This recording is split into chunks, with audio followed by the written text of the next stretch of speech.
त्यानंतर तुम्हाला 2 पीस दाखवतो मी, जे की सेल्फ कलांजली असतील. कलांजली पैठणी 5500 रुपयाची.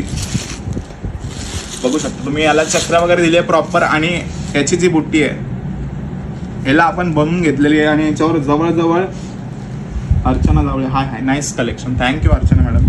याच्यावर बुट्टी दिली आपण. ही साडी आपण कस्टमाइज करून घेतो, असं नाही की आपण कोणत्या दुसऱ्याकडून घेतो, असं नाही, आपण स्वतः कस्टमाइज करतो सगळ्या साड्या. आणि ही जी आपण बनवली आहे कलांजली ती फक्त 5500ची आहे. आणि याच्यावर बुट्टा पण अगदी आपण नाजूक बनवला आहे, जे की आजकाल खूप ट्रेंडिंग असतो या बुट्टाची. आणि कॉपर जरी आहे, पिंक कलर आहे, बघा तुम्ही नक्कीच परचेस करा. पिंक कलर कलांजलीमध्ये. त्यानंतर वाईन कलर आहे. वाईन कलर कलांजली मधला म्हणजे एकदम तुम्ही इन्स्टा खोलला की तुम्हाला सगळे रील दिसणार, त्या पण कलांजलीचा. आणि सेम कलर कोणी 22,000ला विकतं, कोणी 15,000ला विकतं, पण आपल्याकडे फक्त 5,500ला आहे. ऑनलाईन कस्टमर घेतात पण त्यांना क्वालिटी एवढी आवडत नाही, पण आपली क्वालिटी एकदा तुम्ही परचेस केली की 100% तुम्ही शॉपमध्ये व्हिजिट करणार दुसऱ्या टायमाला.